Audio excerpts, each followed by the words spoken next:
Hello दोस्तों, नमस्कार। आज हम लोग त्रिभुज ट्रायंगल के बारे में पढ़ेंगे। त्रिभुज किसे कहते हैं, त्रिभुज क्या है। तो त्रिभुज के बारे में सबसे पहले हम किसे कहेंगे त्रिभुज, इसको जानेंगे। इसके बाद हम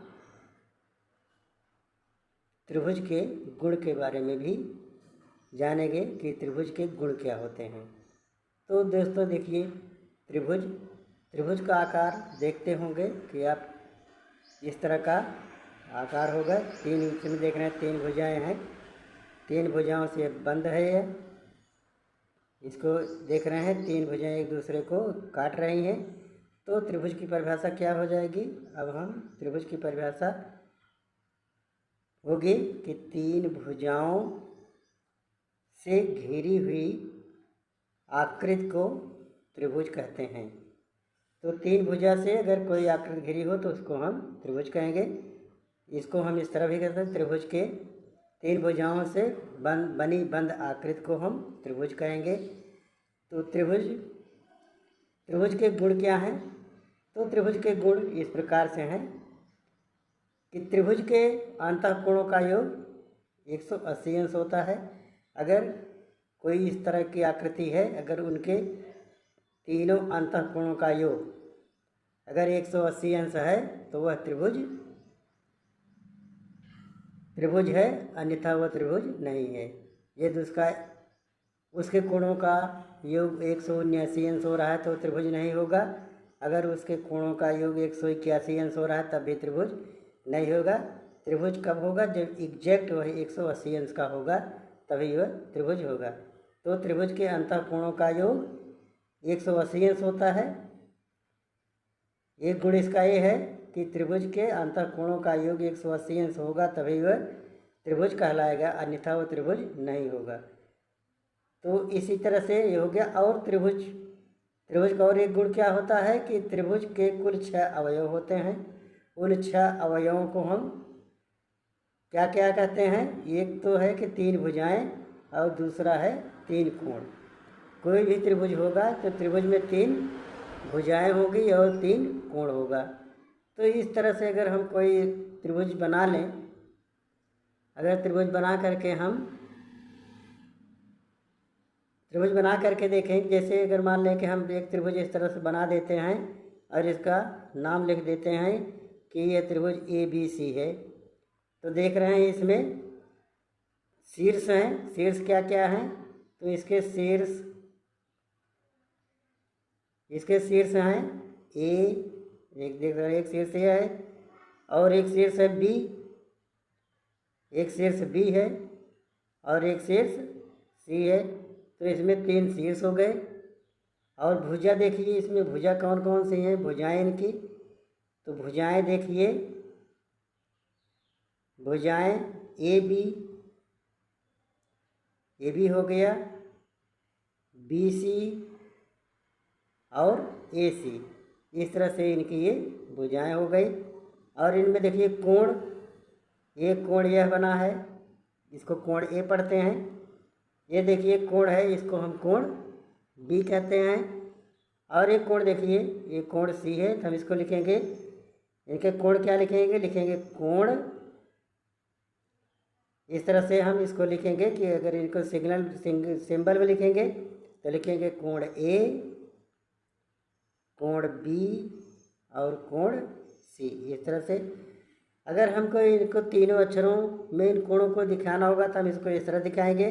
अगर हमें कोण A दिखाना होगा तो हम इसको लिखेंगे क्या, इसको हम लिख देंगे कोण BAC, या हम इसको लिख सकते हैं कोण CAB।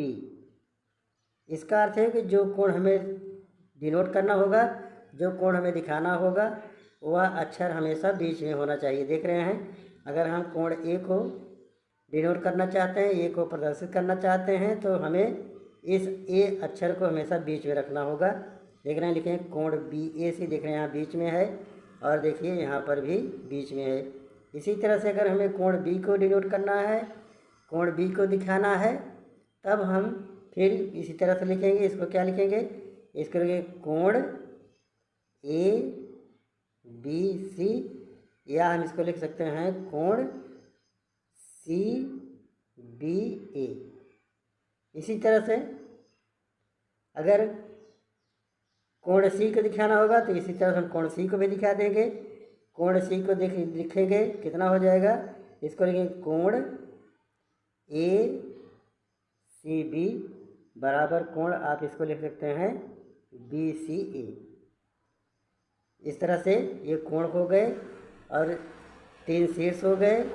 इसमें देख रहे हैं 3 भुजाएं हैं।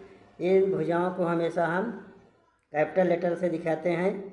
जैसे अगर भुजा ए बी दिखाना होगा तो हम लिख देंगे ए बी। अगर ए बी की कुछ लंबाई है, मान लेते हैं ए बी की लंबाई 5 सेंटीमीटर है और बी सी की लंबाई 7 सेंटीमीटर है और ए सी की लंबाई मान लेते हैं कि 6 सेंटीमीटर है। इस तरह से अगर इनकी लंबाइयाँ हैं तो हम इनको कैसे लिखते हैं, तो हम लिखेंगे कि ए बी बराबर, इसको लिख देंगे ए बी बराबर, हम लिखेंगे ए बी बराबर क्या लिखेंगे, हम लिख देंगे कि ए बी बराबर ये हो जाएगा, ए बी बराबर हम लिख देंगे 5 सेंटीमीटर और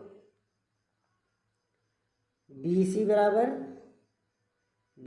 लिख देंगे 7 सेंटीमीटर और ए सी बराबर हम लिख देंगे 6 सेंटीमीटर। इसको हम इस तरह से लिख सकते हैं। एक चीज़ आप लोगों को और ध्यान रखना है, अगर इनको हम इनकी भुजाओं को दिखाना होगा कि कौन सी भुजा है, A B C small letter में हमेशा इनकी हम भुजा की लंबाइयों को small letter A B C में डिनोट कर सकते हैं। तो देखिए ए के सामने की भुजा, कोण ए के सामने की भुजा जो होगी वह ए होगा। तो देखिए ए के सामने क्या है यहाँ पर, तो ए के सामने बी सी है और बी सी कितना है 7 सेंटीमीटर। तो इस तरह से आप बता सकते हैं कि ए बराबर कितना हो जाएगा, तो ए बराबर हो गया 7 सेंटीमीटर। इसको स्मॉल लेटर से लिखेंगे, ए बराबर 7 सेंटीमीटर। अगर बी को दिखाना होगा तो बी के सामने की भुजा कौन सी है, ए सी, और ए सी कितना है 6 सेंटीमीटर। तो इसको लिखेंगे कि बी बराबर, इसको लिखेंगे बी, तो बी बराबर हो गया 6 सेंटीमीटर। और सी कोण के सामने की भुजा जो होगी वह, उसको लिखेंगे सी। तो देखिए सी बराबर कितना होगा, सी बराबर हो जाएगा सी बराबर 5। आशा करते हैं कि आपको बड़े सरल ढंग से समझ में आ गया होगा। प्यारे दोस्तों, हमारे इस चैनल को सब्सक्राइब जरूर करेंगे और अपने दोस्तों में शेयर ज़रूर करेंगे और हमें कमेंट करना मत भूलिएगा। दोस्तों, अगर वीडियो पसंद आए तो लाइक ज़रूर करेंगे। धन्यवाद। Thank you very much.